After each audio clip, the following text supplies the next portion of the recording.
Incertezza e cortesia. Ecco a che cosa serve il condizionale in italiano. Se hai voglia di conoscere come si usa, come si forma e qual è l'errore più frequente con questo tempo verbale, questo video ti sarà molto ma molto utile.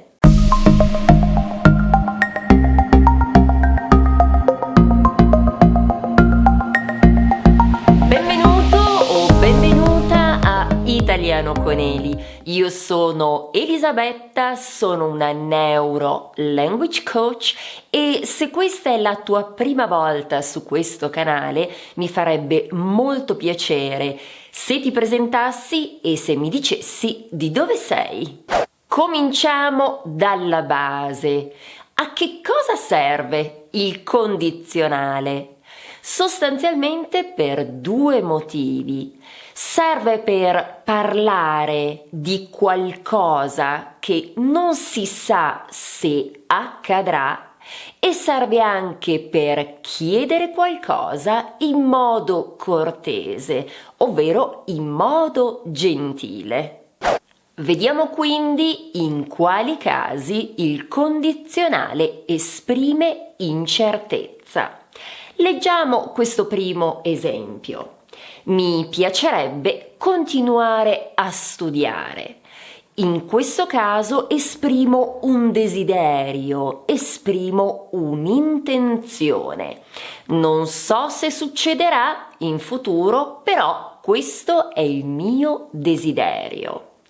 Continuiamo con il secondo esempio che è: prenderei quest'auto, ma forse non ne vale la pena. In questo caso stiamo indicando un dubbio. Chissà, forse potrei prendere quest'auto, ma sono titubante. Non so, magari esistono altre opzioni.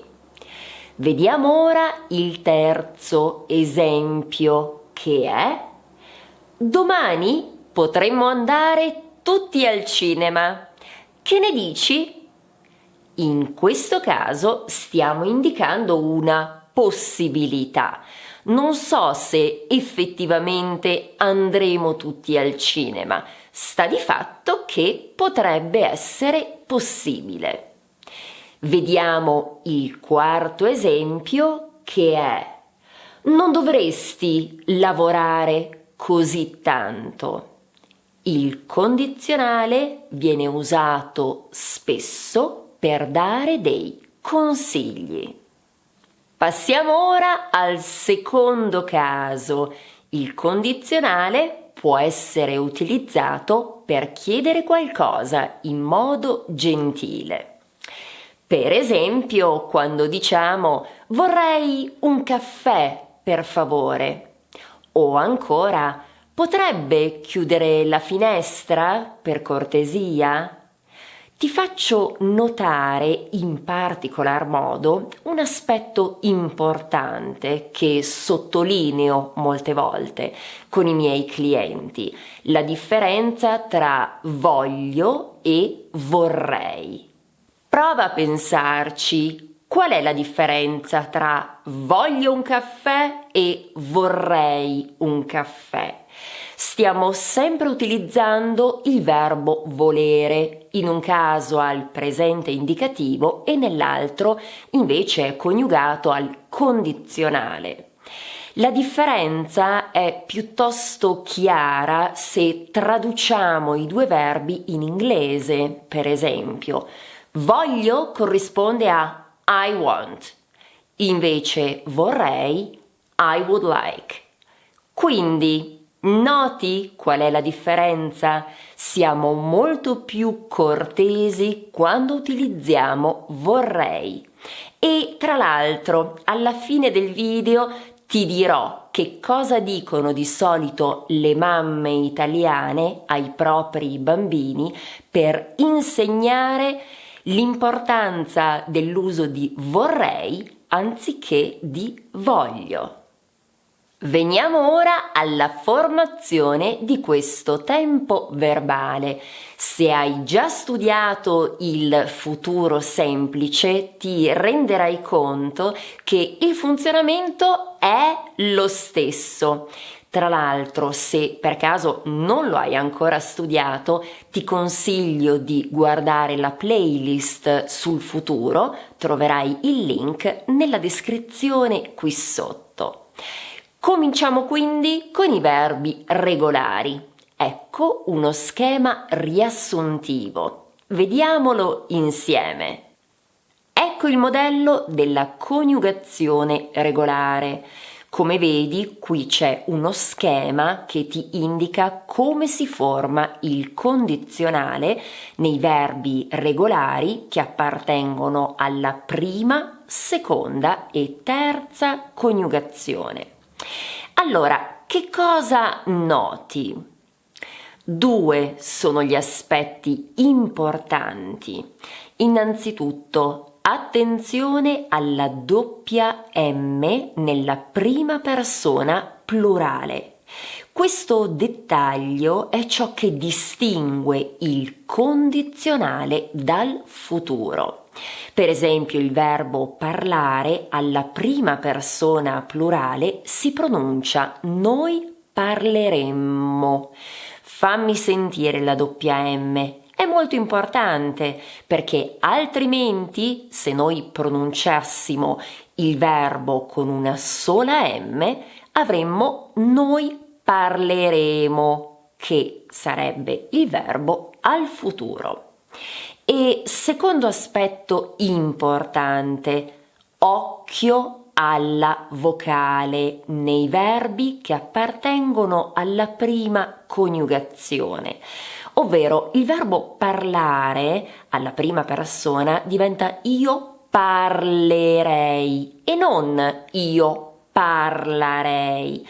Errore molto frequente, ma su questo aspetto mi sono soffermata molto sul video sul futuro. Se hai qualche dubbio ti consiglio di guardarlo. Se quello che stiamo vedendo ti è utile, ti chiedo di farmelo sapere mettendo un mi piace. Cominciamo quindi con i verbi che escono in care e gare.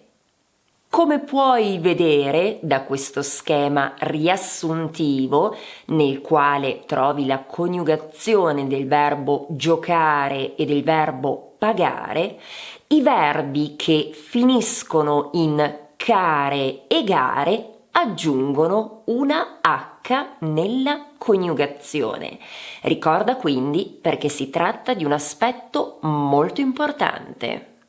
E che cosa succede ai verbi che finiscono in ciare e giare? Se hai già studiato il futuro, immagino che tu lo sappia. Vediamolo insieme. Come vedi, questi verbi perdono la I. In questo caso puoi vedere la coniugazione del verbo cominciare e del verbo mangiare.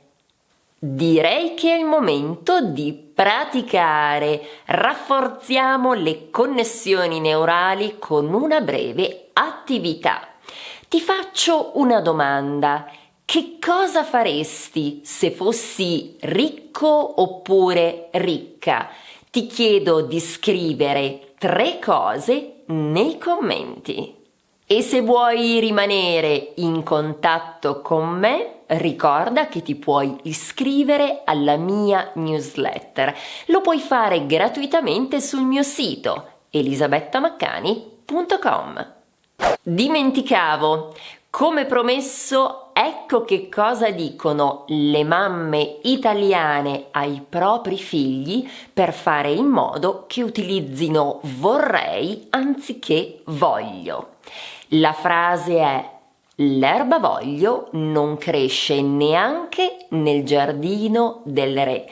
E questa è una cosa che mia madre mi diceva spesso quando io ero piccola. Ti è piaciuta questa video lezione? Se sì, ti chiedo di far conoscere questo canale anche ai tuoi amici.